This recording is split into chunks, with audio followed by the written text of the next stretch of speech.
मैं PL Pandey MJP के सभी छात्रों को सूचित कर रहा हूँ कि आप लोगों के लिए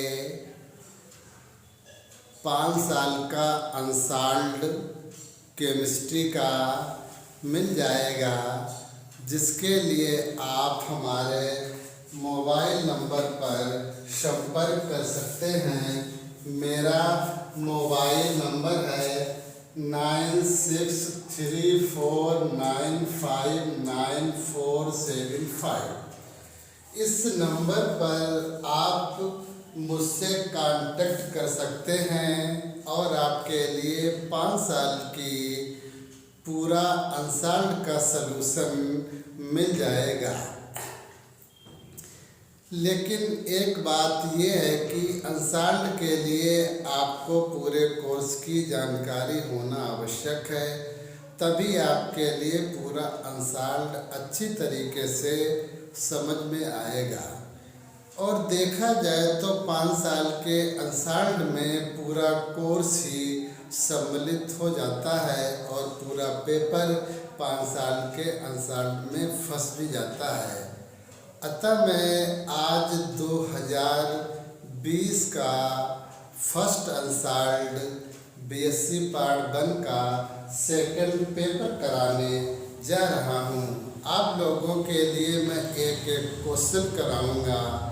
long question, short question, objective question, पूरा अनसॉल्व्ड आपके लिए हमारे पांडे केमिस्ट्री पॉइंट में अवेलेबल होगा। जो लोग इच्छुक हैं, जो छात्र इच्छुक हैं, वो मेरे नंबर पर कांटेक्ट कर सकते हैं। देखिए, तो आज का मैं बीएससी पार्ट 1 का 2020 का अनसॉल्व्ड और पेपर सेकंड का पहला क्वेश्चन आप लोग देख लीजिए। आंसर नंबर 1 है और पहला क्वेश्चन है। देखिए, आंसर नंबर 1 के 3 क्वेश्चंस हैं। इनमें से पहला क्वेश्चन है क्लोरीनेशन ऑफ मीथेन। तो इसमें देखेंगे आप, इसकी हिंदी में बोलेंगे मीथेन का क्लोरीनीकरण। तो CH4 ये मीथेन का फार्मूला होता है। इसको अल्ट्रावायलेट लाइट के प्रेजेंस में हीट करते हैं Cl2 के साथ में, तो मेथिल क्लोराइड का फॉर्मेशन होता है। इसे क्या बोलेंगे? मीथेन का हैलोजिनेशन। उसके बाद में आप देखिएगा, अभिक्रिया केवल यहाँ पर एंड नहीं होती है, अभिक्रिया आगे भी चलती रहती है। जब तक कार्बन एटम से हाइड्रोजन एटम अटैच रहेंगे, तब तक एक हाइड्रोजन एटम हटता जाएगा, उसके स्थान पर Cl एटम जुड़ता जाएगा। आप देखेंगे यहाँ पर कार्बन एटम से 3 हाइड्रोजन एटम अटैच हैं, जबकि Cl एटम 1 है। जब Cl2 के साथ में रिएक्शन होगी तो 1 हाइड्रोजन एटम हट जाएगा और इसके स्थान पे Cl एटम आ जाएगा। तभी देखिए यहाँ पर आ गया ये CH2Cl2। इसका नाम है डाइक्लोरोमीथेन। ये डाई हो गया और जहाँ पे कार्बन का 1 एटम होता है उसे हम मीथेन कहा जाता है। इसके बाद में फिर से देखें आप CH2Cl2। इसका 1 हाइड्रोजन एटम हट जाएगा, उसके स्थान पे Cl एटम जुड़ जाएगा। तभी यहाँ पर देखिए CHCl3 आ गया। कहने का अर्थ ये है कि एक हाइड्रोजन एटम हट रहा है, उसके स्थान पर एक Cl एटम अटैच हो रहा है। इसमें भी आप देखिए 1 हाइड्रोजन एटम है, ये भी हट जाएगा और उसके स्थान पर Cl एटम आ जाएगा। एक बात मैं आप लोगों के लिए बताने जा रहा हूँ जो बहुत इम्पॉर्टेंट है।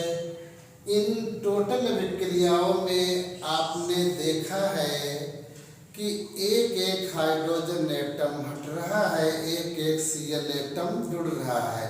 इस टाइप के रिएक्शंस के लिए हम सब्स्टिट्यूशन रिएक्शन बोलते हैं।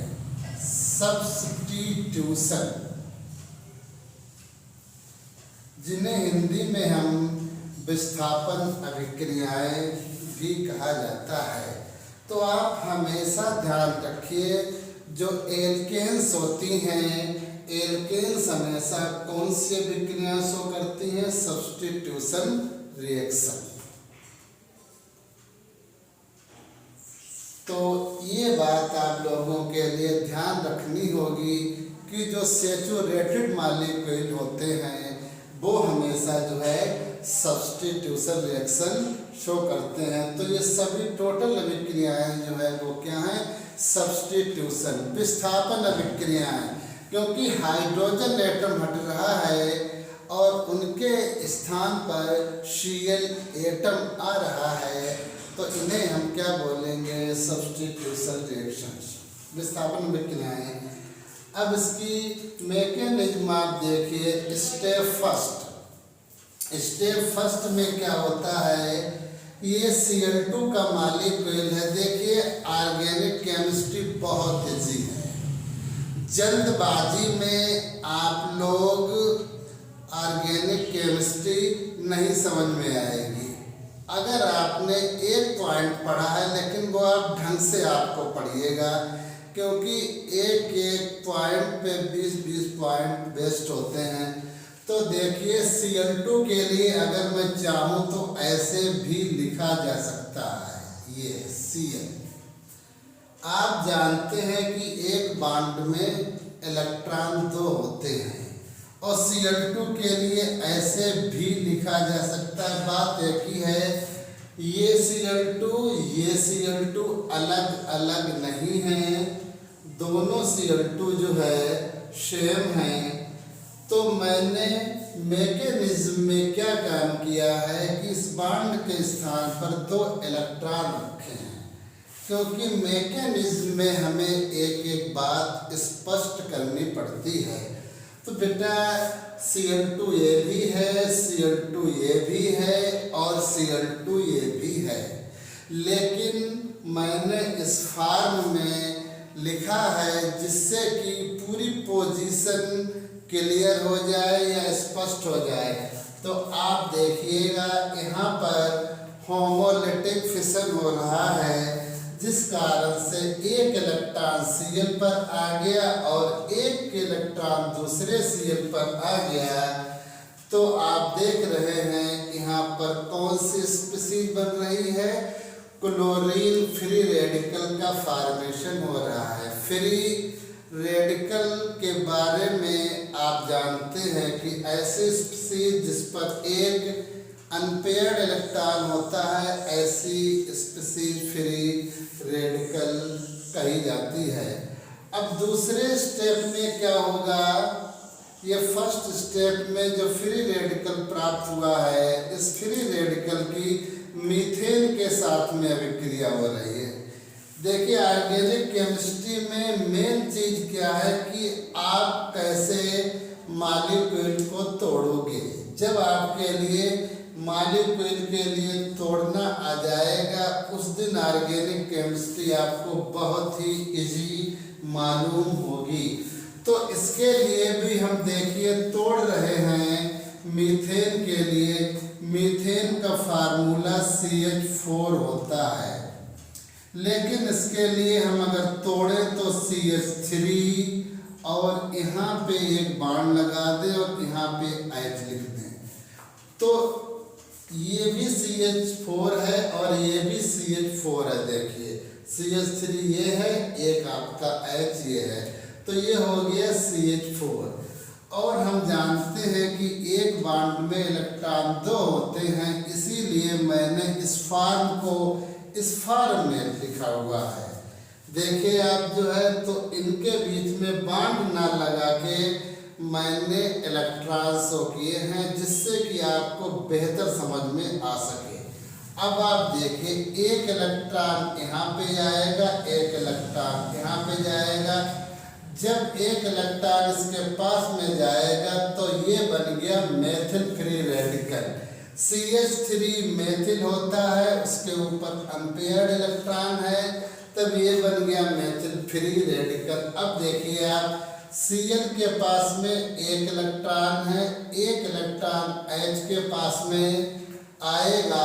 हम जानते हैं कि बॉन्ड के फॉर्मेशन के लिए 2 इलेक्ट्रॉनों की आवश्यकता होती है, इसीलिए आप देखें HCl के बीच में एक बॉन्ड का फॉर्मेशन हो गया। एक इलेक्ट्रॉन इसके पास में था, एक इलेक्ट्रॉन जो है H एटम लेके आ गया, तब ये HCl बन गया। तो सेकंड स्टेप में आपने देखा मेथिल फ्री रेडिकल का फॉर्मेशन हुआ है।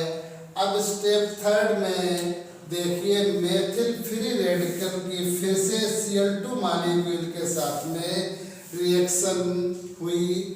अब देखें आप CH3 के पास में एक इलेक्ट्रॉन है ये, और ये Cl एटम इसके साथ में अटैच होना चाहता है, तो एक इलेक्ट्रॉन Cl एटम अपने साथ में ले आया है, इसीलिए CH3 और Cl का फॉर्मेशन हो गया। अर्थात CH3 और Cl के बीच में एक बॉन्ड का फॉर्मेशन हो गया और एक इलेक्ट्रॉन आपका जो है Cl पे आ गया, ये क्लोरीन फ्री रेडिकल का फॉर्मेशन हो गया। इस टाइप से हमारा जो है पहला कंपाउंड बन गया मेथिल क्लोराइड। ये इसकी मैकेनिज्म हो गई, क्योंकि हमारे लिए केवल पहले ही मॉलिक्यूल का फॉर्मेशन करना है। अब इसके बाद में 2020 का सेकंड क्वेश्चन है फ्रीडल क्राफ्ट रिएक्शन। ये फ्रीडल क्राफ्ट रिएक्शन क्या होती है? देखिए बेंजीन की बहुत सी अभिक्रियाएं होती हैं, उनमें सबसे ज़्यादा इलेक्ट्रोफिलिक सब्स्टिट्यूशन रिएक्शन शो की जाती हैं बेंजीन के द्वारा। तो ये रिएक्शन जो है बेंजीन की इलेक्ट्रोफिलिक सब्स्टिट्यूशन रिएक्शन है। अगर आपसे पूछा जाए कि बेंजीन की कोई एक इलेक्ट्रोफिलिक सब्स्टिट्यूशन रिएक्शन दीजिए, तो आपके लिए फ्रीडल क्राफ्ट रिएक्शन लिखना पड़ेगा। अब इसकी डिफिनीशन पहले आप समझ लें। जब बेंजीन की AlCl3 की प्रेजेंस में एल्किल हैलाइड और एसिड हैलाइड के साथ में रिएक्शन होती है, तो इस टाइप के रिएक्शंस के लिए हम फ्रीडल क्राफ्ट रिएक्शन कहते हैं। अब देखिए इसका एग्जाम्पल देखिए, फ्रीडल क्राफ्ट एल्काइलेशन। तो इसका एग्जाम्पल देखिए, जब बेंजीन की AlCl3 की प्रेजेंस में मेथिल क्लोराइड के साथ में रिएक्शन होगी तो टॉल्यूइन का फॉर्मेशन होता है, इसे हम फ्रीडल क्राफ्ट एल्काइलेशन कहते हैं। देखिए ऑर्गेनिक केमिस्ट्री में थ्योरी का ज़्यादा इम्पोर्टेंस नहीं है, थ्योरी तो आप अपने आप लिख सकते हैं रिएक्शंस को देखकर। अब एक बात यहाँ पे है कि इसका नाम एल्काइलेशन क्यों पड़ा? क्योंकि बेंजीन से ये एल्किल ग्रुप अटैच है, इसीलिए इसका नाम एल्काइलेशन पड़ा। अब इसकी मैकेनिज्म देखिए, स्टेप फर्स्ट देखेंगे आप लोग। बेंजीन की जितनी भी इलेक्ट्रोफिलिक सब्स्टिट्यूशन रिएक्शन है सभी में 3 स्टेप है और तीनों स्टेप सेम है, चाहे वो नाइट्रेशन हो, हैलोजिनेशन हो, सल्फोनेशन हो या फ्रीडल क्राफ्ट एल्काइलेशन हो। तो स्टेप फर्स्ट में देखिए क्या थ्योरी है, फॉर्मेशन ऑफ इलेक्ट्रोफाइल। सबसे पहले इलेक्ट्रोफाइल का फॉर्मेशन होता है, इसमें देखेंगे आप CH3Cl और AlCl3 आपस में मिलकर के इलेक्ट्रोफाइल का फॉर्मेशन करते हैं। इलेक्ट्रोफाइल क्या होता है? जिन पर पॉजिटिव चार्ज होता है उन्हें हम इलेक्ट्रोफाइल कहते हैं। यहाँ पर देखिए AlCl3 Cl के बॉन्ड को भी अपने साथ में ले गया, इसीलिए इस CH3 पे पॉजिटिव चार्ज आ गया और AlCl3 जो है इसमें Cl भी ऐड हो गया, इसीलिए ये AlCl4 नेगेटिव बन गया। अब सेकंड स्टेप में क्या है, formation of carbonium ion.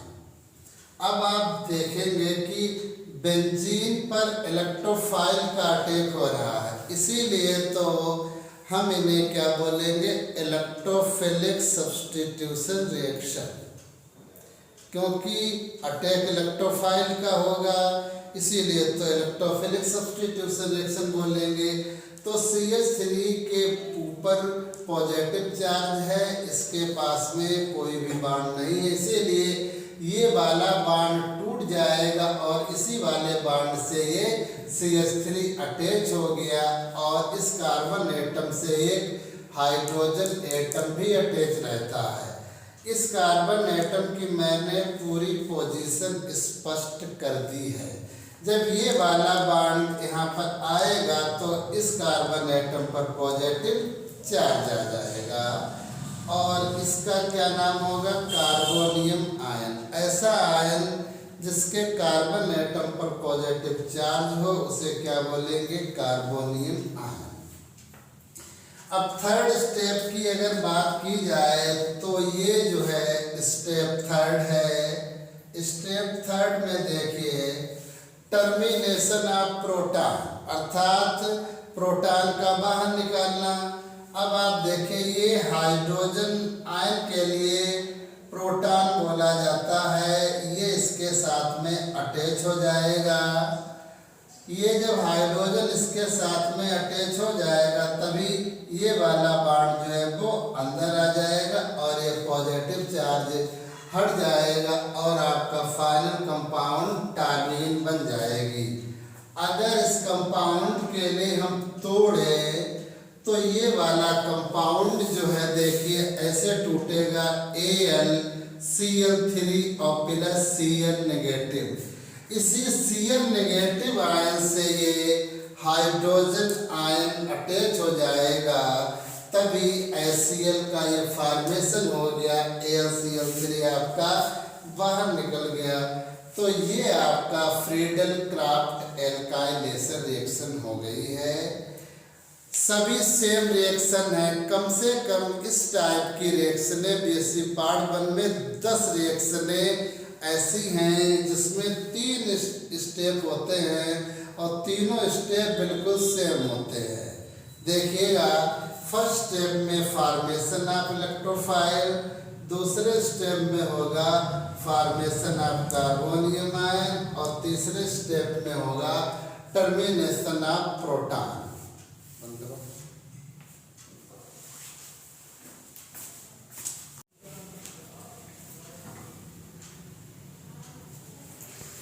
Third section है नाइट्रेशन ऑफ बेंजीन।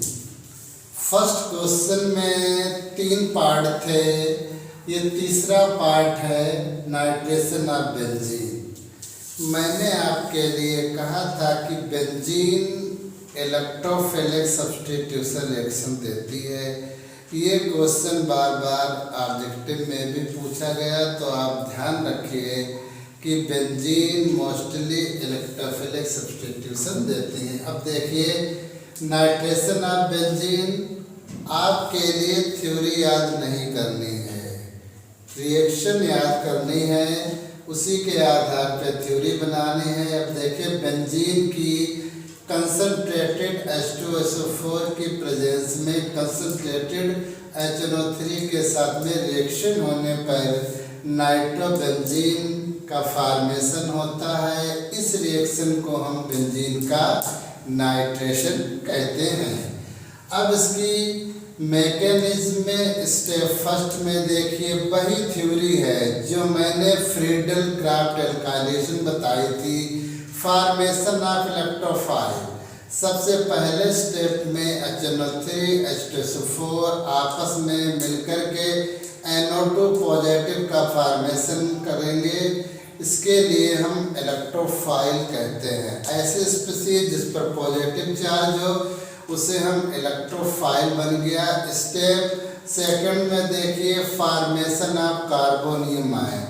NO2 पे पॉजिटिव चार्ज है, इसीलिए बेंजीन का ये पाई बॉन्ड टूट के आएगा यहाँ पे और NO2 अटैच हो जाएगा और इस कार्बन एटम से एक हाइड्रोजन एटम भी अटैच होता है। अटैच तो बेंजीन के सभी कार्बन एटम से एक एक हाइड्रोजन एटम अटैच होता है, लेकिन मैंने इस कार्बन एटम का शो किया है, बाकी का शो नहीं किया है, क्योंकि इसी कार्बन एटम पे इलेक्ट्रोफाइल का अटैक हुआ है। जहाँ पर इलेक्ट्रोफाइल का अटैक होता है वहाँ पे पूरी पोजीशन हमें साफ करनी पड़ती है, स्पष्ट करनी पड़ती है।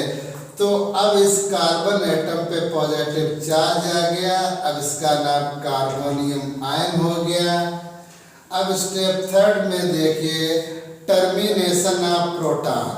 प्रोटॉन का बाहर निकलना, कार्बोनियम आयन से देखिए प्रोटॉन बाहर निकल रहा है। हाइड्रोजन आयन का दूसरा नाम प्रोटॉन होता है, ये HSO4 नेगेटिव जो आपके लिए सेकंड स्टेप फर्स्ट स्टेप में प्राप्त हुआ था, वो HSO4 नेगेटिव जो है आपके लिए वो वाला ले लिया है यहाँ पे।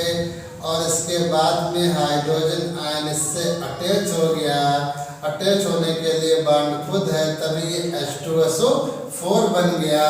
और जब ये इससे अटैच हो गया तो ये वाला बॉन्ड अंदर आ गया, ये पॉजिटिव चार्ज हट गया और आपका फाइनल प्रोडक्ट का फॉर्मेशन हो गया जिसका नाम है नाइट्रोबेंजीन।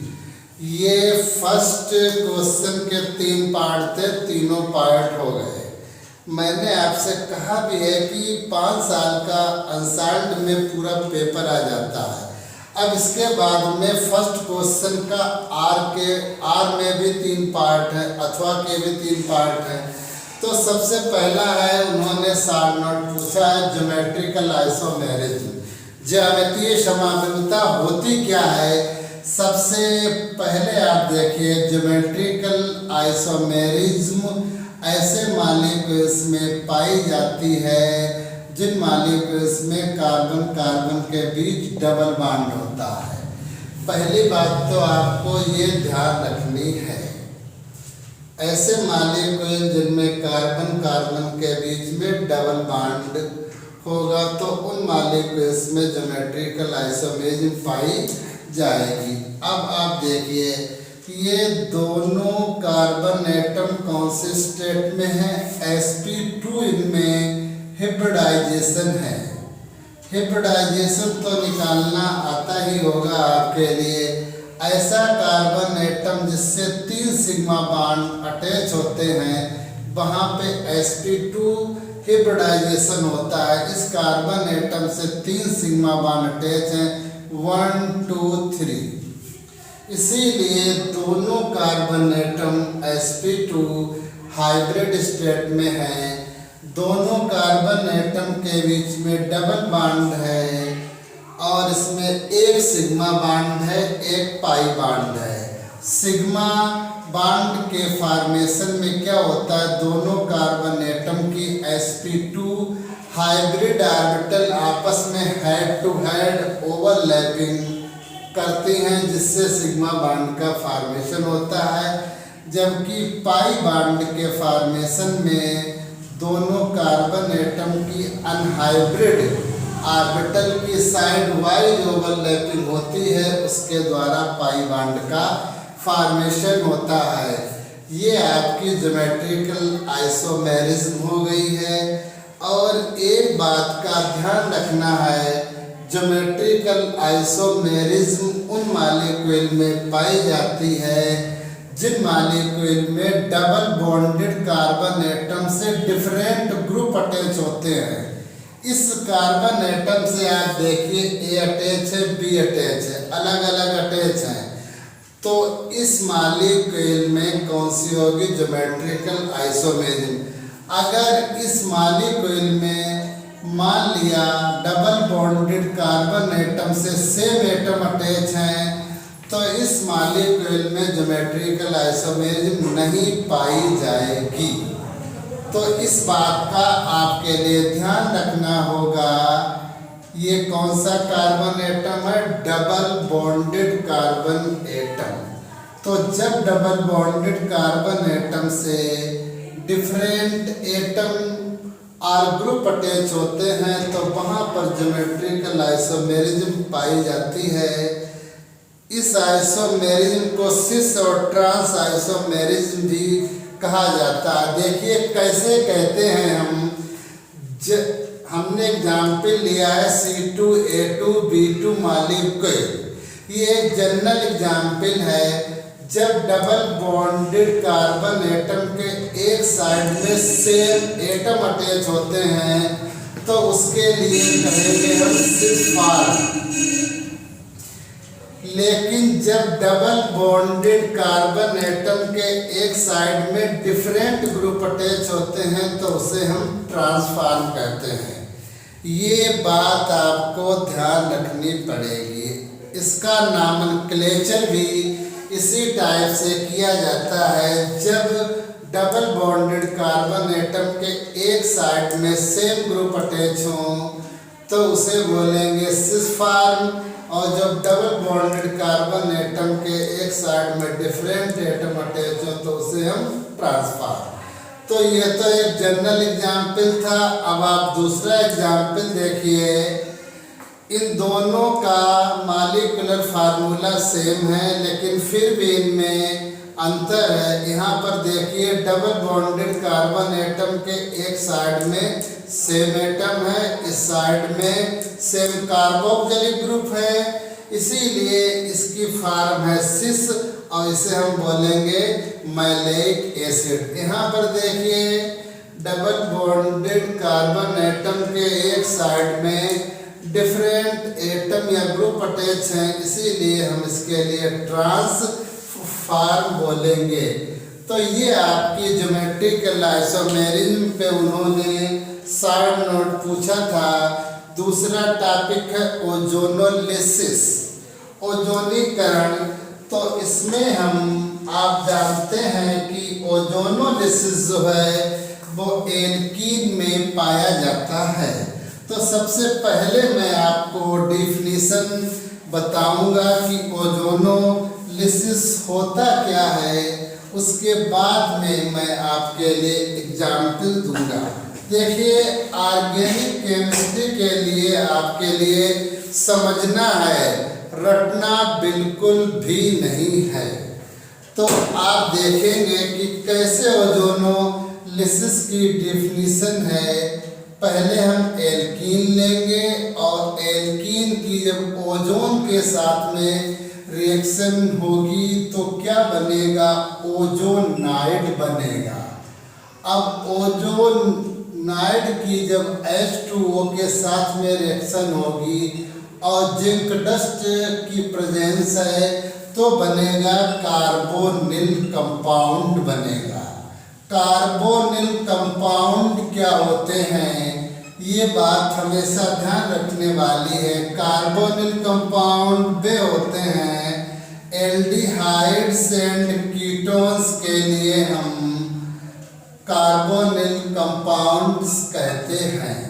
तो डिफिनीशन देखिए, किसी एल्कीन का पहले हम ओजोनाइड बनाएंगे, ओजोनाइड के बाद में उसे कार्बोनिल कंपाउंड में डिकम्पोज करने की प्रोसेस के लिए हम क्या बोलेंगे? ओजोनोलिसिस।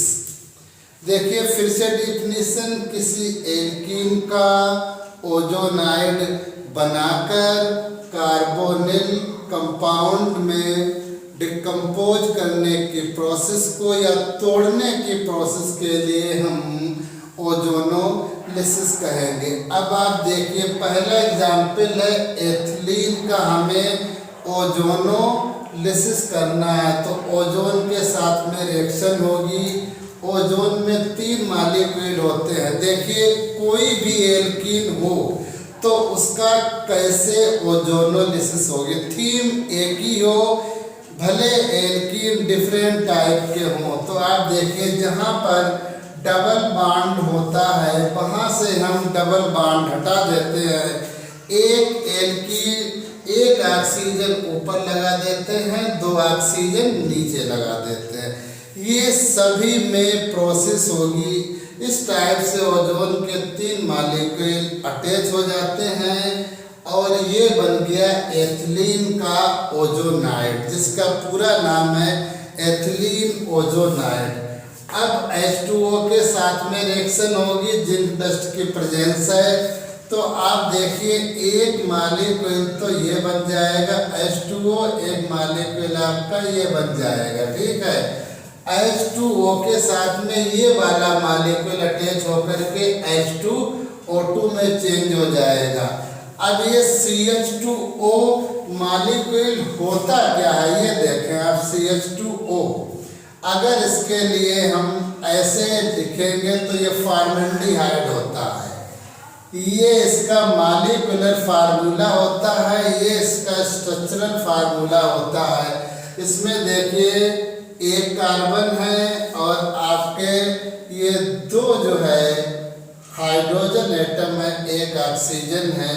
तो ये फॉर्मल्डिहाइड, कहीं पर भी CH2O लिखा हो तो आप उसे फॉर्मल्डिहाइड समझोगे। तो ये फॉर्मल्डिहाइड के 2 मॉलिक्यूल बन गए, H2O2 अलग हो गए। अंडरस्टैंड। तो ये ओजोनोलिसिस मैंने एथिलीन का बताया है। सेम आप देखिए एक एग्जाम्पल में और आपके लिए दूंगा और यही बिल्कुल है प्रोसेस। इसमें भी ये CH है और ये CH3 है। इसका नाम है प्रोपीन। में कार्बन के जहाँ पर 3 एटम होते हैं उसे कहते हैं प्रोप, और जहाँ पे डबल बॉन्ड इन, तो ये हो गया प्रोपीन। और मैंने कहा था कि जहाँ पर डबल बॉन्ड होते हैं वहाँ के डबल बॉन्ड हम हटा देते हैं, एक ऑक्सीजन ऊपर लगा देंगे और 2 ऑक्सीजन नीचे लगा देंगे। तो आप देखिए इसमें कैसे चेंज होगा वो आप देखेंगे। यहाँ पर ये CH हो गया और ये CH3 हो गया।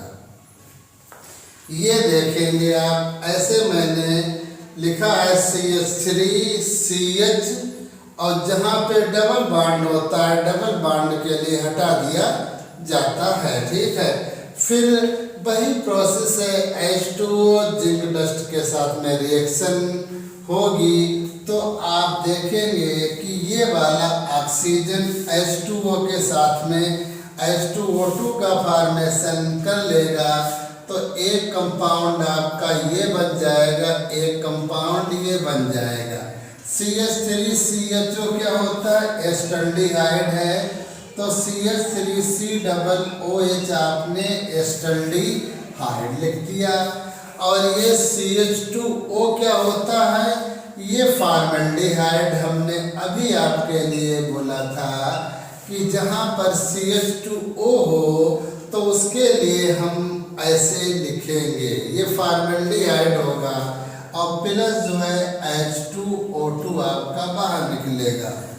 तो इस टाइप से किसी भी एल्कीन का ओजोनोलिसिस किया जा सकता है। ध्यान रखें जहाँ पे डबल बॉन्ड होगा, डबल बॉन्ड के लिए हटा देते हैं और एक ऑक्सीजन ऊपर लगा देंगे, एक नीचे लगा देंगे। ऊपर वाला ऑक्सीजन H2O को लेके H2O2 का फॉर्मेशन हो जाएगा और बाकी के 2 कंपाउंड आपके लिए प्राप्त हो जाएंगे। बस आज का लेक्चर यहीं पे समाप्त होता है। ये 2020 का आंसर था। क्वेश्चन 1 के आर के 2 पॉइंट हो।